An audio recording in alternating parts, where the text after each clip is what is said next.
Muchas gracias a todos por venir. Buenas tardes. Cuarto ya evento de las ventas de PayMe Combo. Hoy no hemos podido tener la compañía de Uriol, ha tenido un problema personal, pero nos acompaña su secuaz lacayo Quique, ¿vale? Que lleva también un montón de años en ventas y va a ser un súper invitado. Y nada, y el invitado especial, ¿no? Sergio, ¿quieres presentarte tú mismo? Sí, pues bueno, mil gracias por invitarme, lo primero. Yo vengo de la parte pegada a ventas, pero que no es ventas del todo, que es Revenue Operations, de Sales Operations principalmente. Y bueno, es algo un poco conocido, pero bueno, habrá gente que si estáis en ventas y en vuestra empresa existe, pues haya un poquito de fricción, que intentaremos hoy explicar también el cómo solucionar ese tipo de cosas. Y tengo background de ventas, empecé en esa parte, fui conociendo esta parte de operaciones y es donde ahora mismo me estoy especializando y más en la parte de ahora con Factorial, que estamos ahí, y nada, poco más. Qué bien. Para los que, porque claro, queda feo decirlo, pero Sergio está súper bien valorado dentro de Factorial, ¿vale? O sea, es una de las piezas clave, yo creo. Y es curioso, ¿no? Porque al final, operaciones, ventas, es fácil que haya fricciones, ¿no? Números, ya, pero tú ves los números, no ves lo que hay detrás de los números, tal.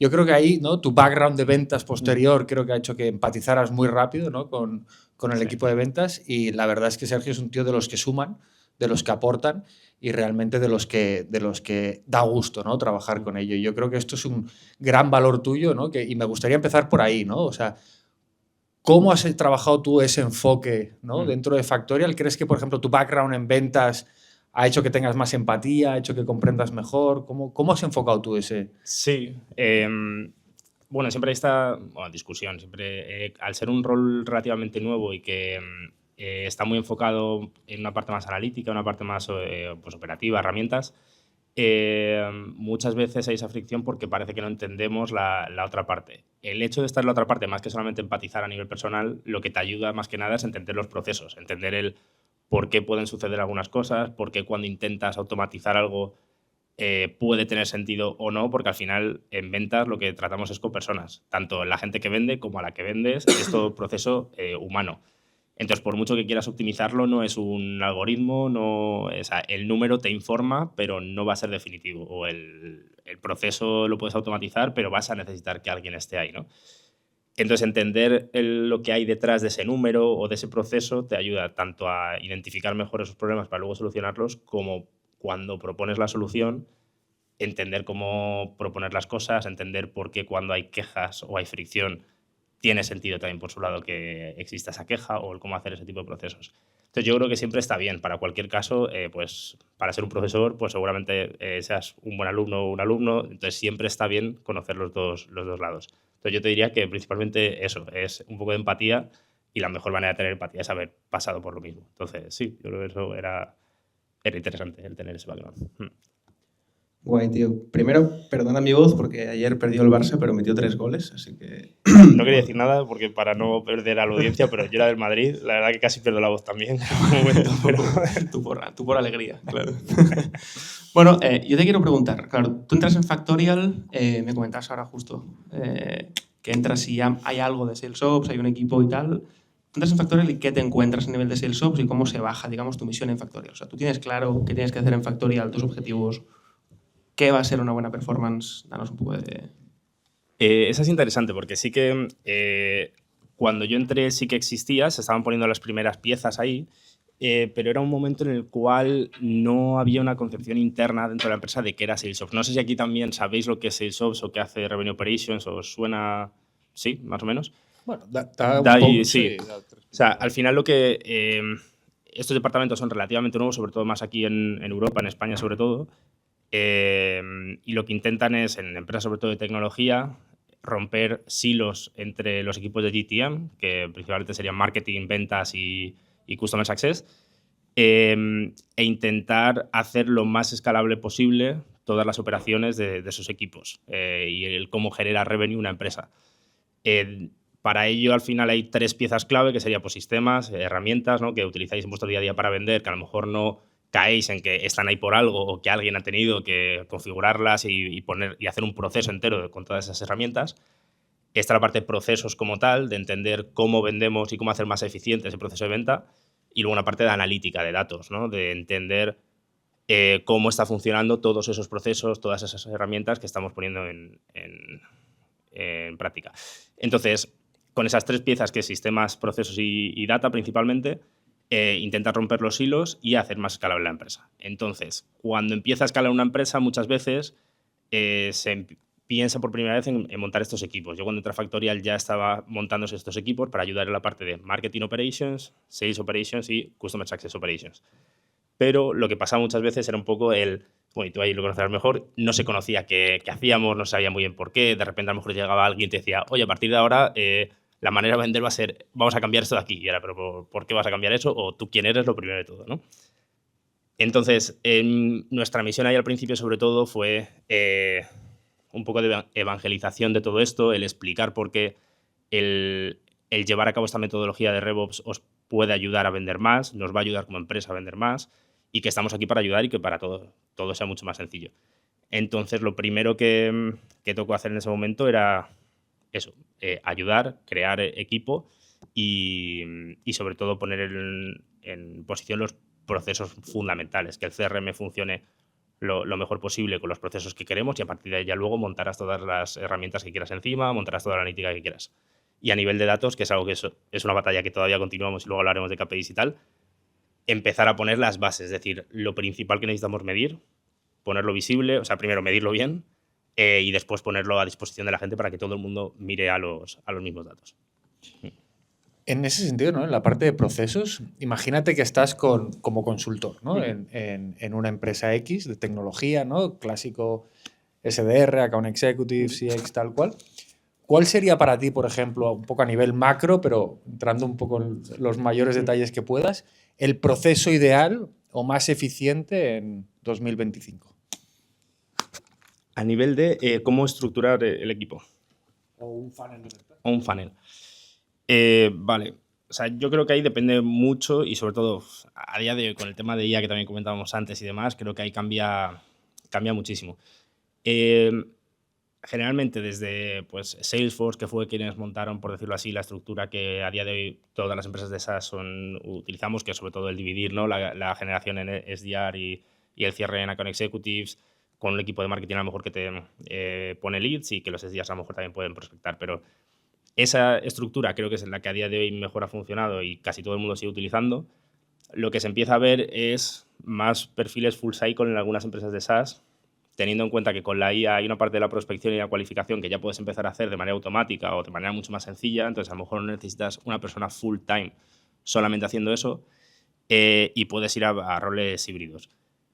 Yo sinceramente, y en todo lo que comentemos hoy, me cuesta muchas veces dar como esta es la manera. O sea, yo creo que al final depende mucho de tu negocio y entender bien cómo es la mejor manera de vender. Si el account executive, porque tu ciclo de venta es muy corto, puede hacer la cualificación a lo mejor también, pues seguramente puedes hacer un full cycle y me parece correcto. Si la cualificación o el calentar ese lead para que pueda ir a una demo y ya facilitar un poco el trabajo de cierre conlleva más trabajo, pues puede tener sentido también tener ese rol ahí.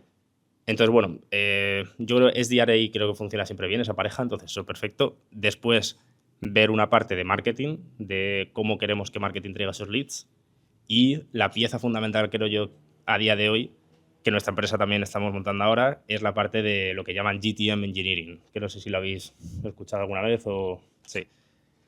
Para quien no lo habéis escuchado alguna vez, el GTM Engineering, no sé si os suena, ¿no? Esa es... Hay mucho hype ahora, sobre todo en RevOps, con este nuevo nombre, porque es como súper tal, pero básicamente hay un montón de herramientas, no sé si conocéis Genesys, conocéis Clay, muchas herramientas que te permiten, sobre todo, enriquecer bien los leads de manera automática, preparar campañas también para contactar a esos leads de manera automática y en general es como centralizar todo el enriquecimiento y el scrapeo de leads y de información de esos leads para después utilizarlos de manera más automática. Entonces, eso antes caía en tierra de nadie y sobre todo se hacía normalmente comprando bases de datos o pues si conocéis Apollo, Lusha, Suminfo, un montón de herramientas que eran para conseguir teléfonos o emails.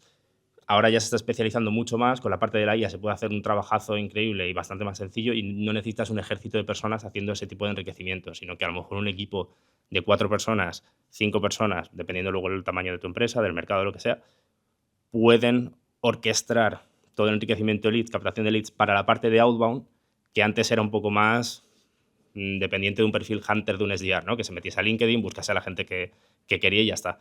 Entonces, ahora la generación en outbound se está, no sé si marketizando, decirlo de alguna manera, pero ya no es tan yo me lo guiso, yo me lo como, sino que ahora también se puede asignar o dar a perfiles outbound, a SDRs o a account executives, leads mucho más cualificados, ya sea porque la información que tenemos es mucho mejor, porque podemos conseguir señales de intención de compra y todo de una manera automática y mucho más rápida. Entonces yo creo que este perfil es el que sí que está empezando a cambiar un poco la organización de ventas, el cómo se organiza desde más top of the funnel esa parte de outbound. Guay. Yo quiero ir a un tema que me ronda la cabeza y te quería preguntar, yo personalmente, que me interesa a mí, así que voy a aprovechar el espacio. Sí. Aquí vino, creo que fue la última vez Íñigo, de Payhawk, y dijo una frase que se me quedó, que dijo, el hecho de que tu empresa sea muy pequeña no es una excusa para no tener un playbook y por tanto no escalarlo, ¿no? O sea, me quedé como con la idea de, hostia, no por ser pequeño tienes que improvisar y hacer de todo, sino, hostia, pon procesos desde el principio. ¿Cuán importante es verdaderamente empezar una estrategia de ventas outbound SaaS B2B con una buena idea de sales ops y con todo bien procedimentado o bien eficientado? ¿Y qué tan diferente es? O sea, digamos que si tú entras en una startup, ¿sería tan importante las sales ops que en una empresa grande? En una empresa grande yo me imagino, ¿no? O sea, muchas ventas, por tanto, si mejoras el proceso un 2%, ya es bestial el retorno para la empresa. Pero una startup que es más, hostia, tengo pocos recursos, poco tiempo, tengo que facturar inversores detrás, hostia, que es un poco como estoy ahora, ¿eh? ¿Y cómo lo harías para entrar en una startup y ordenarlo todo por dentro? Vale, o sea, hay varios puntos. Uno es, no necesitas tener RevOps para tener procesos. O sea, y eso es lo que pasa al principio. Una startup más pequeña, organízate como puedas, que al final es como todo. Hay a veces que no tienes ni perfiles de ventas solamente, porque el que te hace ventas te hace customer success y te hace marketing y te hace lo que sea. Entonces, priorizar, ¿no? Sobre todo al principio. Pero la parte de procesos yo creo que es fundamental el poner cosas en su lugar. No, obviamente, cuando empiezas, a lo mejor no tienes ni datos suficientes para decidir qué proceso tienes que poner. Pues tira de benchmark, tira de intuición, pero pon algo en su lugar que puedas empezar a medir, puedas empezar a ver si funciona o no funciona y a partir de ahí tomar decisiones y ver hacia dónde tirar. Pero el dejarlo a ver qué tal, cómo funciona, cómo surge todo de manera orgánica, lo que lleva luego es que si algo no funciona no sabes qué es. Entonces, al menos si pones en cierto tipo de procesos, te permite luego ir midiendo y mejorando. Por la parte de operaciones, creo que generalmente, como suele surgir en empresas, es de manera muy orgánica, en el sentido de cuando eres más pequeño no necesitas ese perfil, siempre va a haber alguien que, ya sea en ventas o en Customer Success normalmente, bueno, la parte de growth también hay a veces que se mete mucho en esto, que le interesa cacharrear con herramientas, que le interesa ver si puede optimizar ciertos procesos y empieza a cacharrear por su cuenta. Generalmente no es alguien que diga, oye, vamos a montar el departamento, sino que empieza a intentar hacerlo más eficiente. Cuando eso va creciendo, es verdad que necesitas la gente más focalizada solamente en sus roles y necesitas una persona que empiece a montar esta parte. Entonces, a partir de ahí sí que puede tener sentido formalizar, por decirlo así, ese departamento de operaciones y meter más gente. Pero generalmente yo creo que lo que he visto yo es que surge de manera muy orgánica. Eso sí, desde el principio, aunque no tengas operaciones, para todo, tanto para CX, para ventas, para marketing. Pon procesos, haz playbooks, que se sepa lo que se tiene que hacer, sobre todo porque también normalmente los onboardings en startups suelen ser complicados porque no hay. Entonces es más de, pues mira, ¿cómo hacemos las cosas? Pues vente y te cuento, ¿no? Básicamente. Entonces todo lo que puedas darte información ayuda y sobre todo que todo lo que puedas ir mejorando es comparándolo contra algo, ¿no? Siempre es bueno tener algo ahí. Entonces, sí. Y dentro de ese algo, en tu experiencia, ¿qué es lo que más impacto tiene al final en el revenue? O sea, ¿cuáles serían las 3 cosas que si tú entras en una startup les dirías, esto lo tenéis que tener? Por aquí, por ahí, por ahí. Exacto, ya. Vale. A mí, una de los conceptos que más me gusta, que parece un poco abstracto, pero que luego cuando lo miras no es tan abstracto, es el bow tie funnel, que se llama. Básicamente es un funnel de toda la vida que si conocéis de marketing, que al final pues el típico embudo, pero en SaaS normalmente cuando adquieres un cliente, ese cliente es recurrente. Entonces, lo que puedes hacer luego es no solamente si convierte o no, sino luego cómo expandes también ese cliente. Entonces, para mí lo fundamental es que pintes cómo es tu embudo, tanto de ventas como luego de expansión. Sobre todo para empresas cuando vas más a SMB o incluso si haces un enterprise, pero que tienes a lo mejor una parte más de freemium o que tienes planes iniciales que son más baratos, pero luego tienes otros que puedes expandir, que hagas esa estrategia o ese funnel de cómo luego vas a expandirlo, que pongas unas etapas. Entonces, puede ser algo muy sencillo, que es, aquí me entra un lead, aquí hago una demo, aquí cierro. Vale, pues 3 stages. Ya solamente con eso lo que vas a poder empezar a medir es cuánto volumen tengo aquí, cuánto tiempo me lleva a que pase al siguiente stage y cuál es mi conversion rate en esta primera etapa y en la siguiente. Ya solamente con esas 3 métricas principales en cada etapa tienes muchísima información.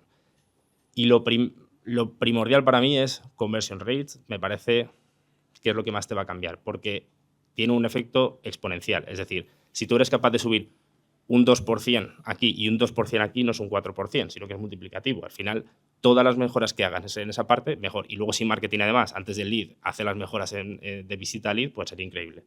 Entonces, para mí, sobre todo, es definir un poco ese funnel, que a veces parece un poco abstracto, pero en cuanto te pones a verlo, se nota muy, muy rápido lo que es. Y ya medir esas 3 métricas que para mí son suficientes, que es cuánto te llega, cuánto conviertes y a qué velocidad, para luego verlo. Para mí eso sería lo primero que haría. O sea, velocidad, conversión. Velocidad, conversión y tiempo de un stage a otro. Tiempo de un stage a otro. Porque luego, o sea, una de las cosas que también y es un caso real, por ejemplo, en Factorial, el tema de velocidades generalmente no es que no se mida, se mide, pero a lo mejor se da menos importancia. Y uno de los proyectos que mejor nos han funcionado en operaciones ha sido el cómo mejorar la velocidad de llamada, por ejemplo, a lead. Desde que tenemos un demo request, ¿cuánto tardamos en llamar? Está demostrado, hay 1000 benchmark que podéis buscar en cualquier sitio. A más tiempo pasa, la conversión empieza a caer en picado. Si eres capaz de los primeros 15 minutos llamar, no sé si tienes como más de 7x probabilidades de convertirlo. Nosotros lo que estamos intentando es meterlo en los primeros 5 minutos, desde que tú pides una demo request. Entonces, desde que pides la demo request, en 5 minutos te deberíamos haber llamado. Mejorando eso, las conversiones están explotando. O sea, de verdad que es casi magia, en el sentido de si consigues. Claro, el problema ahí es cómo hacer un proceso para que de verdad puedas llamar esos 5 minutos y demás. Pero hay cierto tipo de cosas que parece que, no sé, hay que reinventar la rueda y al final muchas cosas son sencillas. Es cuánto me entra, cuánto convierto y a qué velocidad. ¿Puedo mejorar la velocidad? Ya te van a mejorar los resultados. ¿Puedo mejorar un poquito el conversion rate? Te van a mejorar mucho los resultados. Entonces, al final es simplemente medir lo esencial e intentar empezar a mejorar lo esencial. Luego ya más adelante te metes más en detalle lo que tú quieras, pero con eso de primera yo creo que lo tienes. ¿Qué tal de tiempo vamos? Bien. ¿Qué retos tienes en cuanto a comunicación? ¿Tú al que reportas y en quien impacta tu trabajo? Uh-huh. O sea, los vendedores te hacen caso. Un punto. No, eso es un tema. Luego, ¿a quién debería reportar RevOps? Es algo también que siempre depende mucho de la empresa. Lo general o lo más común es que Revenue Operations reporte al Chief Revenue Officer, ¿no? Que al final pues eso puede ser que lleve marketing, ventas y CX, o solamente la parte más de ventas y CX, o solamente la parte de marketing y ventas, quien sea, pero al final la parte de negocio. Y RevOps en general está muy asociado más a SalesOps, porque históricamente SalesOps sí que era un departamento más estructurado en muchas empresas y luego se ha ido añadiendo pues, Marketing Ops, CXOps y demás.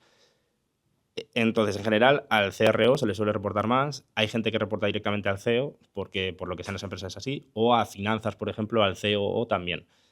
Entonces, depende un poco. Pero lo más común generalmente es al CRO.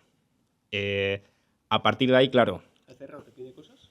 El CRO te pide cosas, pero Piensas, las haces, pero luego tienen que pasar. ese es el tema. Pero ahí es lo difícil de todos los roles que viven entre dos mundos. Porque tú vives entre lo que tú ves que necesitas mejorar, pero también entre lo que ventas o marketing o CX te piden que necesitas mejorar. Entonces tú tienes que ser capaz de entender lo que hay, recibir request y a partir de ahí priorizarlo. A mí lo que, viendo un poco últimamente otro tipo de roles, creo que es un rol muy parecido a lo mejor a un product manager en el sentido de tecnología no te reporta a ti, ni tú no tienes el equipo. El cliente como tal tampoco te reporta, pero tú tienes que ser capaz de entender al cliente, entender a la parte de tecnología, entender la parte de negocio que también quieren subir y a partir de ahí priorizar. Nosotros diría que sería un poco esa idea de Product Manager en revenue, por decirlo así. Que tienes que ser capaz de leer fuera, pero luego también leer dentro y a partir de ahí priorizar. Lo complicado de todo esto es luego lo que te has dicho. ¿Te hacen caso? Pues ese es un temazo también, que es cómo hacer que la gente de ventas lo quiera. Lo que hemos visto normalmente es, si tú lo que estás intentando hacer de verdad es útil para ventas, te va a hacer caso, porque es que es un no-brainer, ¿no? En el sentido de, pues mira, antes te llevaba a lo mejor 1 hora hacer esto, ahora te estamos diciendo que o no lo tengas que hacer o lo hagas en 5 minutos. O antes sin esta información era imposible que hicieses una llamada en condiciones y gracias a nuevas herramientas, como Combo, que tal, puedes vender mucho más fácil. Entonces, la idea es que vaya en ese sentido. Hay otras que no es fácil. Por ejemplo, lo de cómo contactar un lead en menos de 5 minutos. Pues ahí a lo mejor tienes que poner procesos o automatizaciones que generan más fricción, pero al final luego es también tener un tiempo de test, medir, ver los resultados, y frente a los resultados cuando suceden es muy complicado debatirlo porque, joder, es bueno para todos. Entonces, principalmente es eso. Pero luego lo mejor te diría también es buena relación con los stakeholders principalmente. Es decir, nosotros dependemos mucho de tener buena relación con los directores, con los managers, que ellos entiendan que lo que estamos haciendo es para mejorar y que ellos ayuden luego a bajar esos mensajes. Entonces, sí, hay una parte de datos, testear y que la gente vea los resultados, y otra de tener buena relación, y al final, como todo en cualquier empresa, hay que saber cómo vender, presentar y hacer que bajen las cosas. Sí, yo creo que aquí tenéis una parte política Sí. in situ de la buena, de la sana, ¿no? De la de decir, ostras, el director te va a comprar si ve que la idea va a tener un impacto en su equipo. Tienes que ser capaz de demostrarle, oye, que en 5 minutos, si tu equipo consigues que llame, te va a mejorar la conversión, vas a tener todos más demos y todos más contentos, ¿no? A mí me gustaría dar un paso atrás, ¿no? Porque decías, ¿no? Deal velocity, claramente, ¿no? Velocidad, me queda clarísimo, el ejemplo es claro. Y en conversión, ¿cuál dirías que han sido 3 aciertos en Factorial que han ayudado a aumentar la conversión? Bueno, el primero es el tiempo de llamada, ese es fundamental. Luego otro que ayudó mucho, sobre todo más en la parte de cierre, la parte de Account Executive, por ejemplo, y es algo que estamos volviendo a hacer ahora y estamos poniendo más foco también en esa parte, es la parte de territorios. Es algo muy conocido, el tema de cómo defines un territorio. Puede ser un territorio geográfico directamente, va a haber ciertos vendedores enfocados solamente en un territorio, o construirlo por una serie de características, ¿no? Lo que se conoce como firmographics de una empresa. Puede ser porque esta industria y este tamaño nos funciona bien y eso para nosotros nos vamos a poner el foco, y eso es un territorio. Una de las principales cosas que empezamos a hacer era, nosotros definíamos territorios, por ejemplo, por tamaños de empresa. Al final, nuestro modelo de negocio está muy basado en tamaño de empresa, porque al final vendes licencias por empleado. Y el hecho de empezar a medir qué vendedores trabajan mejor en cada tamaño de empresa hizo que pudiésemos decidir muy bien y aumentar los conversion rates en tema de 1 mes, 2 meses, y empezar a tener como aumentos de un 3%, 4%, que no parece mucho, pero luego cuando tienes un volumen grande es bastante. ¿Por qué era importante esto? Porque muchas veces nos pensamos que si tú eres buen vendedor, o sea, bueno, empiezas tu vida de vendedor a lo mejor con deals más pequeños y después, según te vas haciendo más senior, vas yendo a deals más grandes, ¿no? Pero no tiene por qué. Había gente senior que es una máquina de cerrar deals más pequeños y no pasa nada. Al final es MRR al fin del día. A mí lo que me interesa es, que esa es otra métrica que a mí me encanta, por si ahora tal, que es Sales Velocity, que es cuánto MRR traes por día. Me da igual que me lo traigas con un deal enorme o que seas capaz de cerrarme 10 muy pequeños. A mí lo que me interesa es el dinero que entra al final del día.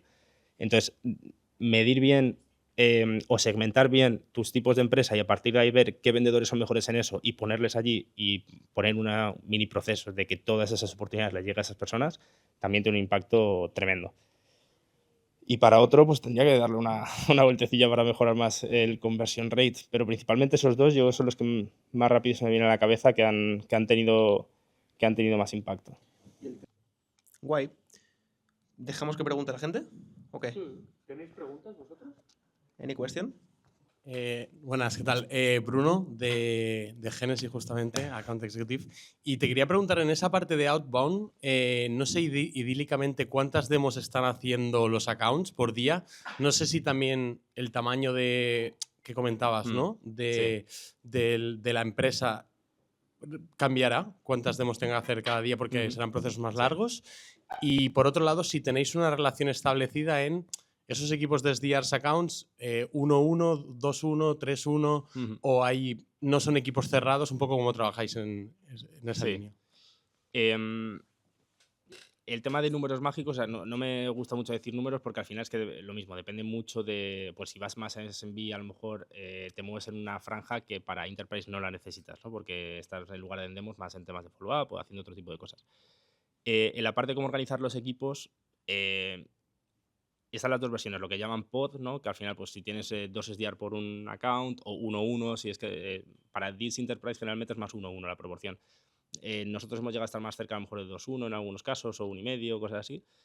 Y luego, pero no necesariamente trabajando SDR con Executive de la mano. O sea, sí que conozco empresas, pues, Salesforce creo que trabaja de esa manera, que tienen esa relación de un SDR con una account executive y que son casi compañeros de trabajo y que trabajan siempre así.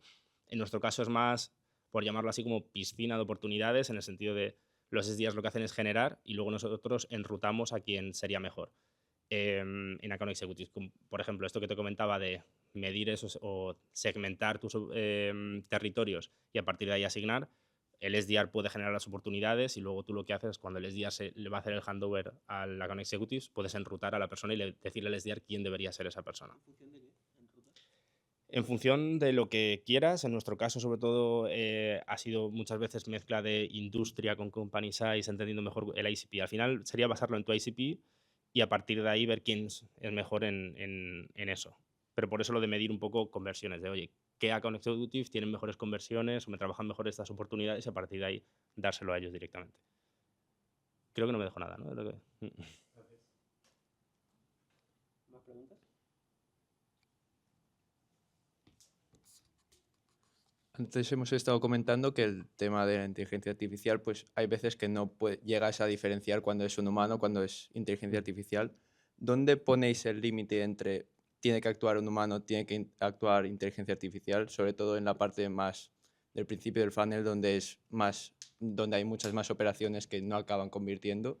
¿Dónde ponéis el límite? Buena pregunta. O sea, yo con la parte de inteligencia artificial para generación y toda la parte de ventas automáticamente, creo que hay mucho hype en general de todo lo que puede hacer, pero que mi duda todavía está en cómo escala eso de verdad. Es decir, para empresas más pequeñas creo que ahora mismo puedes ponerle menos filtro y dejar que sea más automático y más libre, tanto a la hora de escribirte el mail como de encontrarte a quién contactar. Y ver qué te llega, porque al final como tienes tu mercado está menos tocado, puedes prácticamente cualquier persona con la que hables y que le interese hablar contigo es un beneficio. Cuando ya coges cierta escala, el problema que tienes es que ya has tocado también mucha parte de ese mercado o ya tienes una base de clientes grande a la cual no quieres impactar con la IA. Entonces empiezas a tener cierto tipo de restricciones donde necesitas meter más a una persona que valide esos procesos o que guíe un poco a la IA y le ponga esos raíles por los cuales no se te vaya. O sea, ejemplos muy claros, hablando empresas a lo mejor de 20 empleados que venden en toda Europa, porque les vale cualquiera, al final con SaaS puedes vender en cualquier sitio. Hablando con ellos me decían, pues mira, el otro día teníamos automatizada esta parte con IA, contactaron a un CEO de Polonia de no sé qué empresa, nos dijo que quería hablar con nosotros y ya está, y lo hemos firmado y genial. Está perfecto, lo que pasa es cuando ya a lo mejor tienes una empresa donde tienes un departamento en Polonia y tú estás aquí en España, quieres impactar en España, no quieres impactar en Polonia, a lo mejor ese CEO que han contactado podría ser incluso cliente si ya eres muy grande, entonces el cómo hacer que no contacte a esa persona, que el mensaje que le está enviando no choque con el posicionamiento que marketing está haciendo, por ejemplo. Ya ahí se complejiza un poco. Entonces, para mí ahora mismo, mi duda y lo que estamos viendo es cómo escalar este tipo de procesos de IA que parece que le das un botón y ya está, pero hay que construirlo de una manera más adecuada. Y ahí la gente que tenemos dentro, la verdad que están haciendo un trabajazo y por lo que estoy viendo es todo el mundo más o menos está en la misma etapa. Todo parece que, al menos por LinkedIn, no sé si lo veis, que se nota mucho que hay muchísima gente ya que parece que está, ya no necesita trabajadores en su empresa y que la IA lo hace todo, pero creo que estamos todos con el mismo problema de montando los procesos y empezando a ejecutar toda esta parte. Pero de momento hay humanos en la ecuación porque si no es muy complejo. ¿Tienes como identificadas, porque claro, es Big Data, o sea, es identificadas todas las variables de las que depende un éxito de call a demo o de demo a Close One? ¿O es más orgánico y vas haciendo y te vas encontrando, vas probando cosas y funcionan? Al principio es un poco orgánico, porque sobre todo lo que te van a faltar son datos para poder ver realmente lo que te funciona. Entonces, al principio, un poco orgánico, intuición y lo que vas viendo. En cuanto empiezas a tener un poco de datos, lo mejor ahí que puedes hacer es, uno, análisis más avanzados. No te tienes por qué meter en cosas muy locas, pero ahora con IA puedes analizar datos muy bien, pero desde una visualización, una herramienta de visualización de datos que te permita ver, cruzar 3 o 4 variables y ver cuáles son las que correlan mejor. Y luego, sin irte a IA, Machine Learning de toda la vida, al final modelos de score, por ejemplo, teniendo en cuenta pues las que tú creas, las propiedades de los leads o de los deals que tú creas que son importantes para cerrar, que no digas estas son las que me lo cierran, pero que digas esto podría influenciar, que puede ser, ¿estaba el decision maker en la llamada o no? ¿Qué industria es? ¿Qué tamaño de empresa tiene? Lo que sea, tú lo vas metiendo y que el modelo te diga, saque el patrón de los datos y te digan cuáles son más importantes. Pero eso se lleva pudiendo hace muchos años, no solamente ella. Entonces, a partir de ahí luego analizas cuáles son las que generalmente correlan más y a partir de ahí tú ya puedes tomar decisiones sobre eso. Una cosa que sí que diría es, una cosa es saber por qué te cierra, otra cosa es que quieras enrutar en base a eso. ¿Y por qué digo esto? Porque yo, si soy un SDR, quiero saber de todo mi pipeline cuáles son las que van a poder cerrar. Entonces yo puedo llamar y priorizar mi trabajo. Por ejemplo, nosotros con un scoring que habíamos hecho éramos capaces de identificar un 20% de los leads que nos traían un 65% de las demos. Eso, si eres una persona de ventas, lo quiero porque es que a lo mejor puedo hacer mi target, ya yendo a lo más, puedo hacer mi target a lo mejor con la mitad del trabajo. Entonces, eso es lo que quieres sacar. ¿Qué pasa? A partir de ahí, a lo mejor yo lo que no quiero es enrutar a un SDR en base a toda esa complejidad. ¿Por qué? Porque luego, si quieres tomar decisiones, muchas veces no sabes ni por qué has asignado algo a alguien. Entonces, te cuesta un poco tomar decisiones. Entonces, yo lo que diría es, a la hora de enrutar, está bien meter algunas variables en la ecuación, pero que luego te sea sencillo, si necesitas retocar algo, entender si está fallando o no.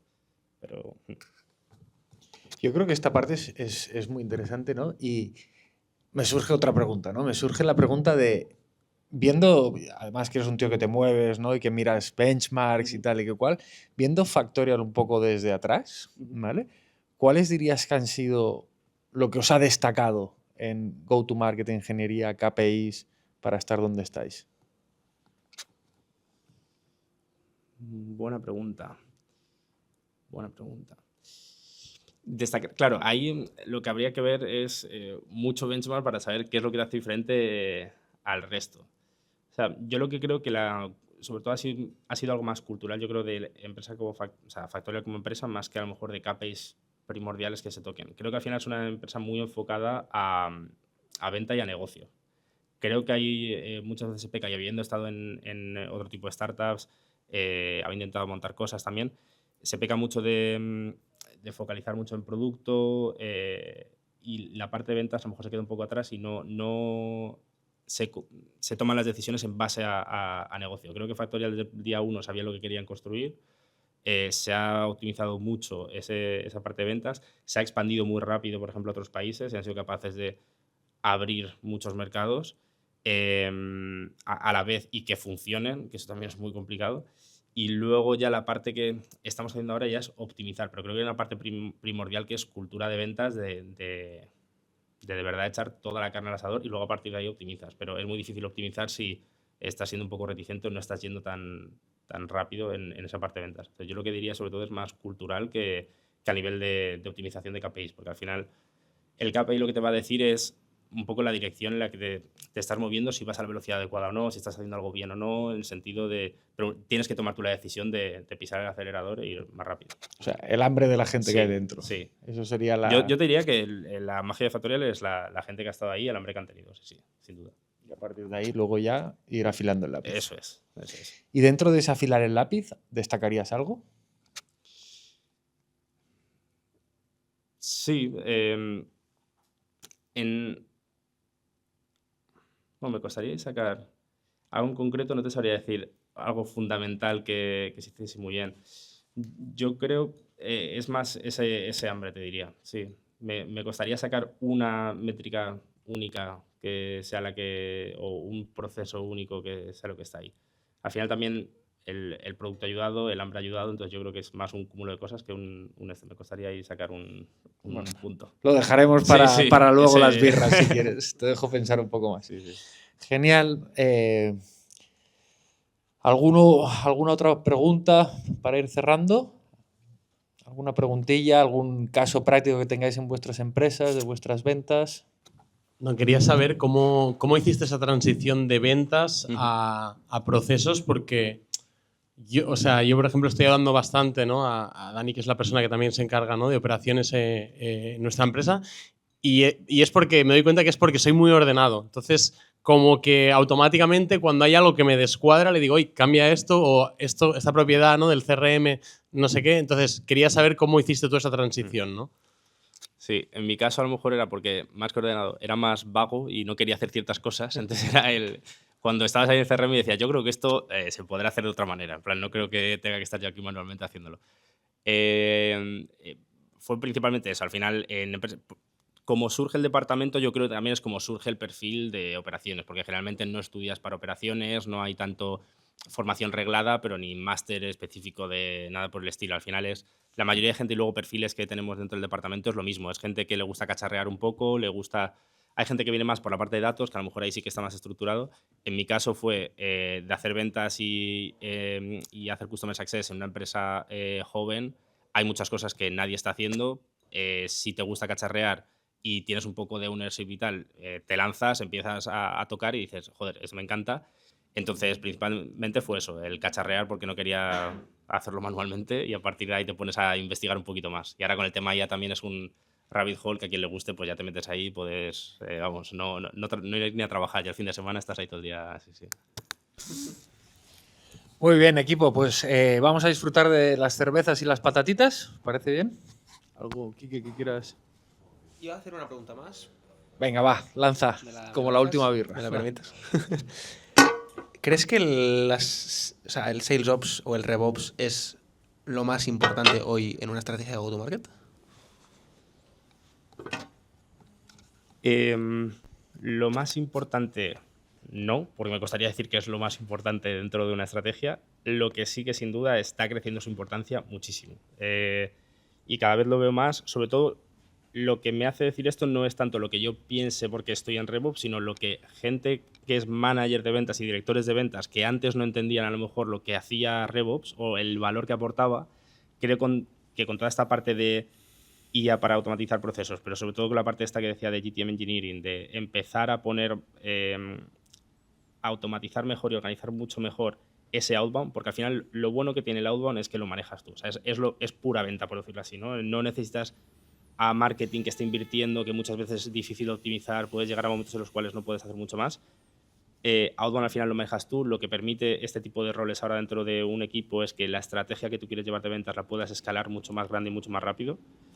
Entonces yo creo que ahora sí que está ganando mucha más importancia y sobre todo ya hay gente que desde, no el día 1, pero a lo mejor el día 2 de montar su GTM ya empiezan a pensar en estos roles. Entonces ese yo creo que es el principal cambio que hay a día de hoy. Muy bien, lo tenemos. Perfecto, pues oye, mil gracias. Muchísimas Gracias, gracias a Sergio. vosotros.